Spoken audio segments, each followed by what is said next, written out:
this place was built from the customers. I mean, it's our place. We did this together, and without their support, they're just, I wouldn't have been able to put more into it. Welcome to TapThatAZ, the show that takes you across Arizona to find the best craft beverages. We sit down with the people behind these beverages and hear their story. I'm your host, Eric Walters.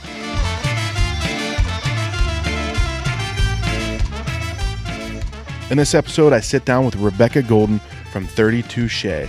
We talk about how her vision and hard work turned this formerly run-down coffee shop into a place that you can get breakfast, lunch, dinner, desserts, craft beer, wine, coffee, all that stuff and more, including a 12-hour happy hour. That's right. Grab a drink. Let's tap into 32 Shea.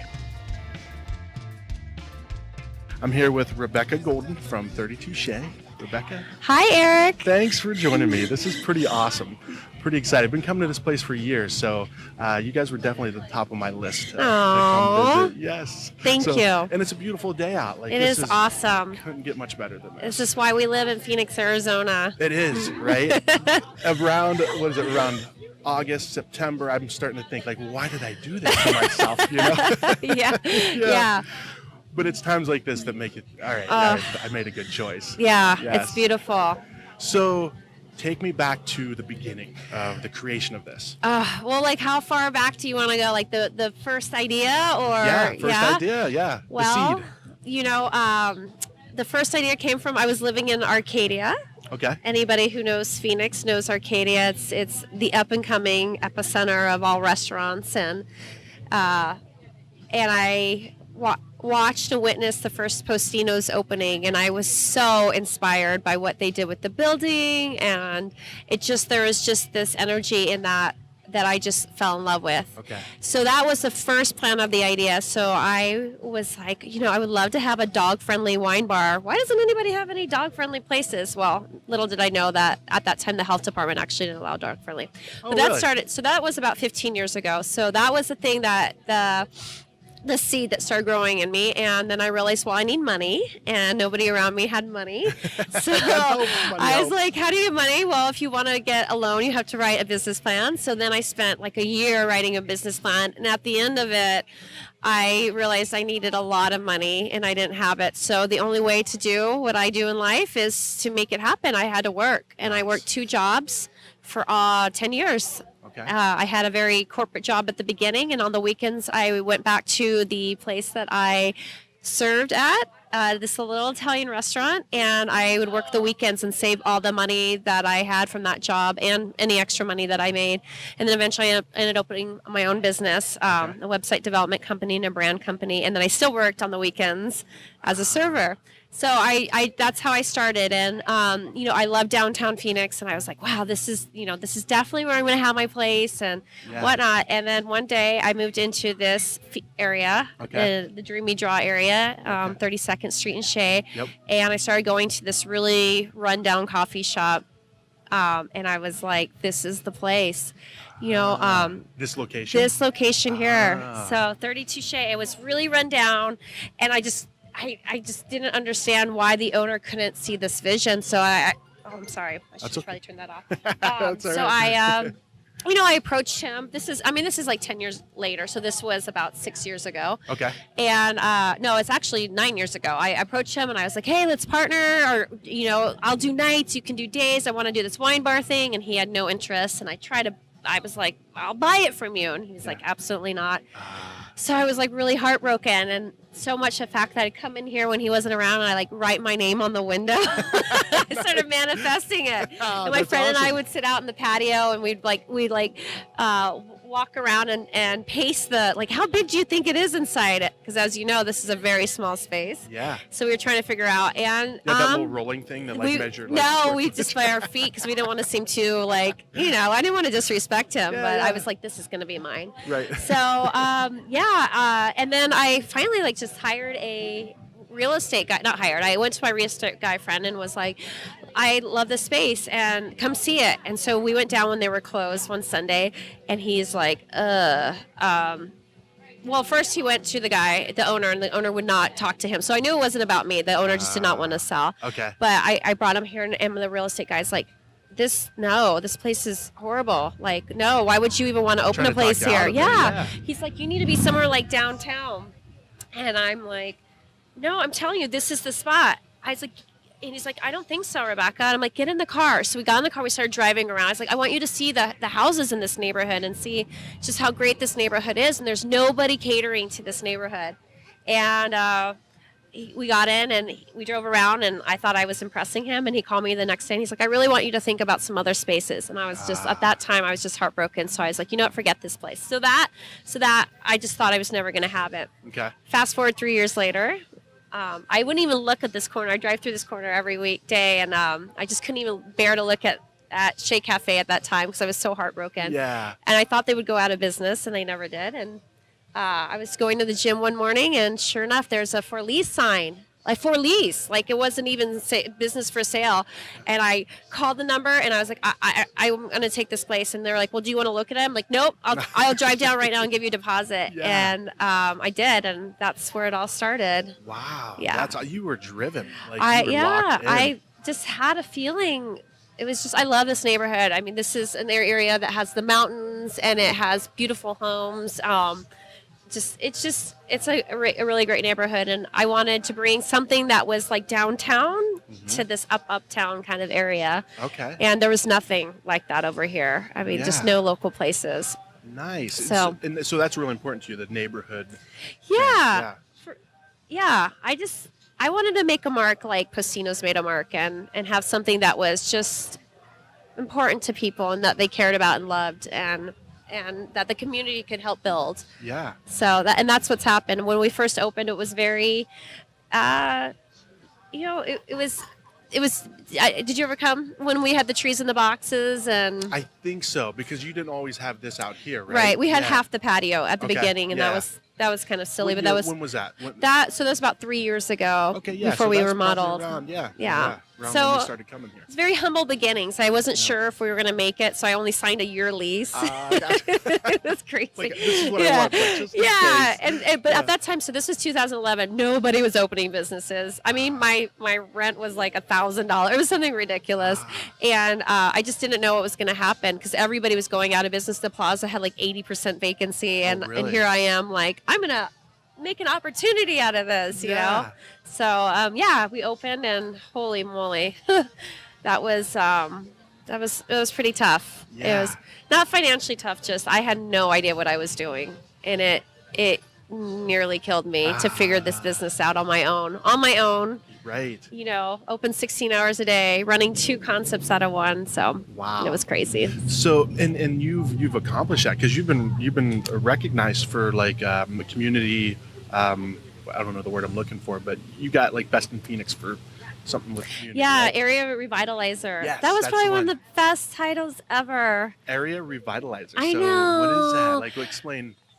I just think, well, what happened, so we started, very small, and I mean, every moment that I could reinvest into this place, I did, and that came from, when I opened, I didn't have a loan. I couldn't even get a loan. They weren't giving loans for restaurants. They weren't giving loans for businesses. It wasn't me. It was just the economics of it, and so I took the money that I made from people coming here, and I reinvested over and over again. And so really, this place was built from the customers. I mean, it's our place. We did this together, and without their support, I wouldn't have been able to put more into it. Yeah, well, I mean, you make some pretty quality products too, so that helps. Yeah, right? we try. Yeah. I mean, when I was thinking about what our competition was going to be like and who we were targeting, I knew that it was really important that we had products that were competing against McDonald's and Subway. I know, but we had a drive-thru, and so things still needed to be quick, but just so different that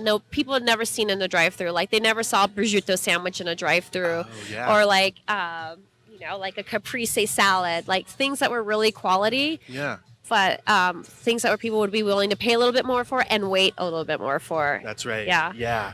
And funny enough, when we first opened, I mean, our products do take some time to make through the drive-thru. Yeah. And when we first opened, people didn't have smartphones. So we would go, it'd be 7 minutes, and they'd be freaking out. And then all of a sudden, it's a long time to wait in a drive-thru. I get it, but they would just have nothing to do. And then all of a sudden one day I was like, gosh, I remember we used to get so many complaints, and now we don't. And I looked down at somebody on their phone, and I startled them. I was walking up to deliver their food in the drive-thru, and I startled them. I was like, oh my gosh, the smartphones have changed everything for us. Like, people can come here and wait a few minutes in a drive-thru, but it's their time to go get ready for work, check their emails or get on Facebook, whatever they're doing. That's true. And they don't even know the time has passed, but yet they still get that quality meal that we provide for them. Yeah, that's interesting. So it changed, but it's nothing that we did, but it was the smartphone. Yeah, interesting. yeah, technology. It makes waiting so much different, having that, Like 7 minutes, all right, well, hold on, I still got to do this. Then you're there for 3 more minutes. Yeah, right? I'm like, why aren't the people leaving? They need to move out of the way. We need the space. Go. Yeah. That's awesome. So when you moved here, this wasn't out here. I love this. So what's really cool is we're probably 100 feet from 32nd Street. And unless you hear a loud motorcycle, you don't even know that that's going on over there. You've got music playing. You've got I love the fountain. Yeah. The fountain, just the looks of it and the sound of it. So you've created this little oasis out here. Yeah. I like that. It is. It's like our little secret Zen Garden.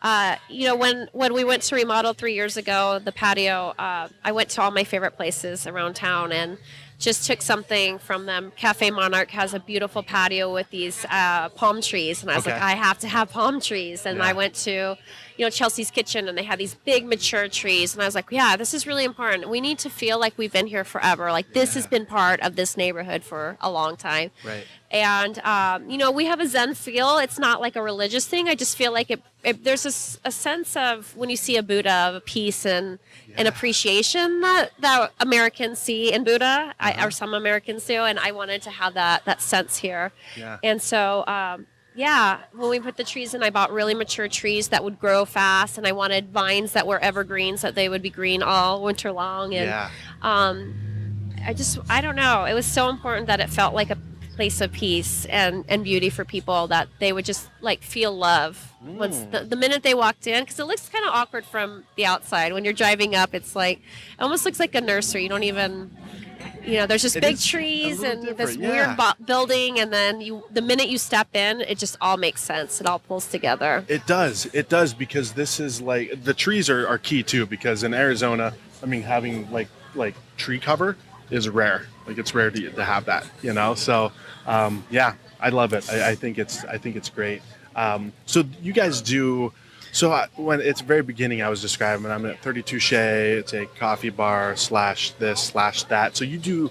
You go do everything from early morning coffee, house-made muffins to dinner, right? So what's this that is spectrum? The craziest thing ever. First of all, we're 672 square feet, and our kitchen's 150 square feet. Oh, wow, that's and small. I don't know what I was thinking. I wasn't thinking. When we first got it, the whole thing was supposed to be a wine bar, right? So I was just gonna do this dog-friendly wine bar thing, and but when we opened, we needed to wait for our liquor license 3 months. So I was like, well, we'll just do the coffee thing. How hard that could be, right? And then I was like, well, we need to have some breakfast things. So here we are, just open from 6 to 4.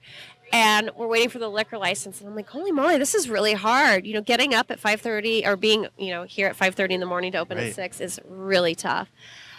And then I was like, well, if we're going to be open, we need to be open later. There's nothing, till at least 10 o'clock. And we need to be I don't want people to think we're a coffee shop at night. We need to be a restaurant at night, a wine bar. So when we went to get the license, they wouldn't let us do a wine bar license. This plaza the zoning was weird. So we had to get a full license, which we got a restaurant one, which meant we would have full alcohol, but then they required a bunch more food. So now I went from, going to have bruschetta and cheese plates to a full dinner menu. Yeah.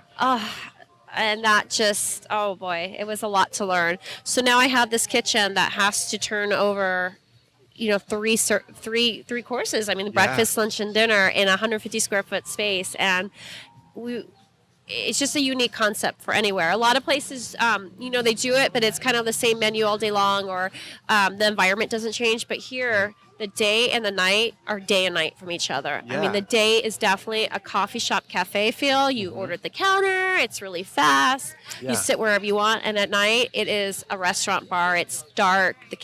We have candlelight. The Buddha lights up fire.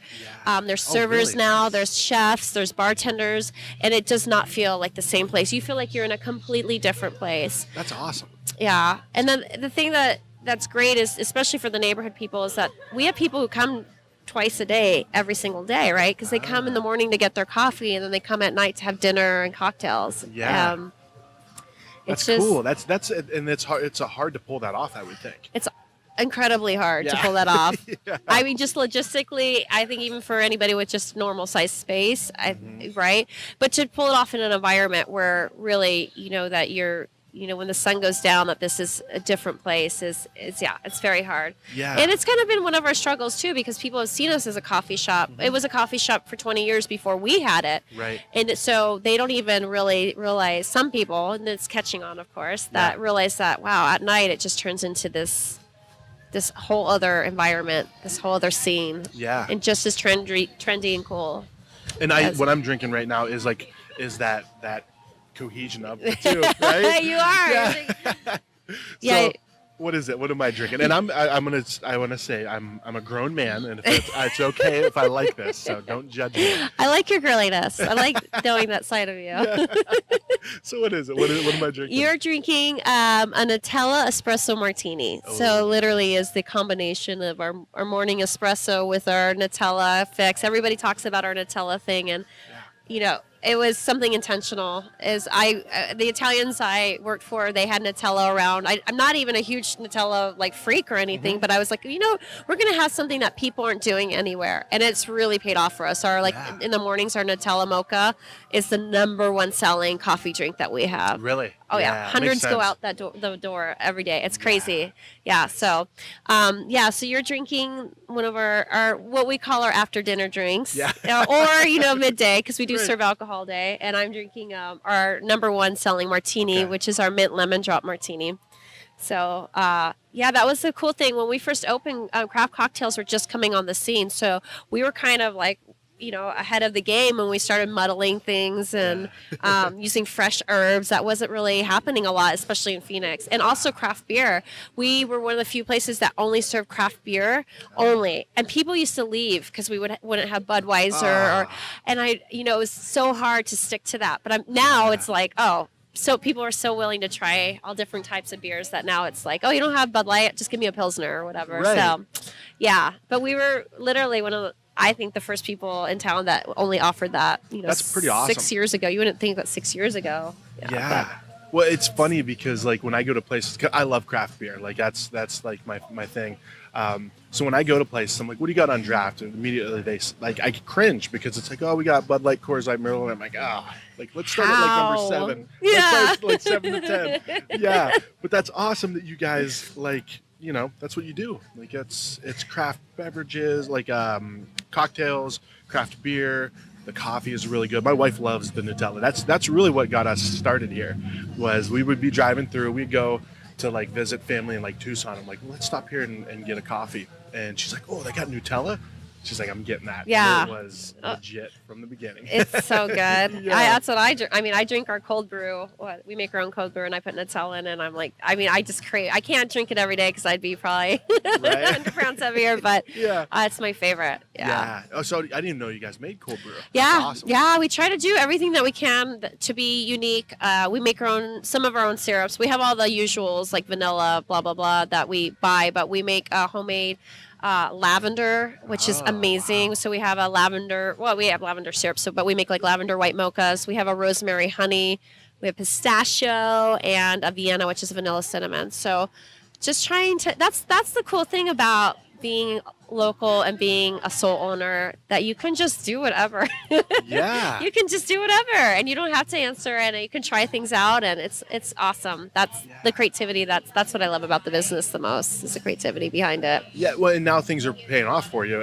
You've got a legit place, but also that craft, that local thing is really catching on now too. Yeah. It's so nice to see that. It breaks my heart every time somebody does have a like Starbucks cup in their car, and I think, oh, because they'll in the same sentence of them coming up to the drive-thru and being like, I love this place, and I look down, there's a Starbucks place, and I'm thinking, the more you support them, and Starbucks is great, don't get me wrong. I mean, they have built. I mean, here, listen, they've made coffee shops what they allowed that to happen here in America, and in Europe, it's coffee. You could, it's everywhere, but they paved the path for us. But now it's time for us to, really support local spots. I mean, if you want cool places like 32 Shea, the only way to have more is to support the local people. And they'll, so it's hard. We've all been trained that, chains are just the way, but break free from the chains, people. Break free from the chains. Yeah. Just put that on your sign. I want to. I'm like always thinking I should call local first and be like, just put billboards everywhere, break free from the chains. Yes. That's awesome. So you guys also you cater too, right? We cater, yes. I mean, we don't push it a lot just because we don't have a huge catering facility, but of course we cater. We can make anything. We actually don't have a full kitchen. Okay. Yeah, you guys don't have fryers or like? No, we have induction burners that we only use for steam, and we have convection ovens. I mean, we make short ribs, braised short ribs out of convection ovens. We make salmon superfood out of convection ovens. We do everything out of these ovens. It's crazy. We have no hood and no fryers and 150 square feet. But it's like it really shows that you can just do whatever you need to do. You just have to be creative. I've had a really great chef that worked with me for the 4 years. She's actually moved on, but she was really the pioneer of that. She taught me that. She was able to implement the vision that I had for this place, and that if you're creative and you're really a great chef, you can make anything happen and create great dishes. So, like even tonight we're having, fish and chips as our entree. We have a special every night, and tonight's special is fish and chips. So we bake the fish and chips, and we bake our fries, and nobody even knows, and it's way healthier. Yeah, and people love it. They have no idea that it's not this deep fried thing. So that's interesting. Fish and chips with no fryer. Yeah, I like it. That's groundbreaking. Yeah, I like it. So, well, what do you see? What is your vision with this? So, because from where you've taken it to where it is now is amazing. I mean, you've turned this into just a wonderful place. So where do you see it going? For the future, I feel like this is just going to be a staple forever. There are so many restaurants opening and so many great places. It's hard not to want to keep changing and growing. We do want to expand the space just so there's a little bit more room for us as workers. We are quite squished, especially up front. I mean, the kitchen is one thing, but the up front is insane. Where you order your drinks? Where you order your drinks in the mornings. There's like 6 of us in literally maybe 50 square feet. I don't even know how big that's pretty generous. Yeah. It's so small. I mean, you guys do so well. Everyone's just like it's like a beehive in there. It is, and it's great. This is the last couple of years I've learned to let go a lot. It's very stressful when you work with the owner, and I'm high stress, type A.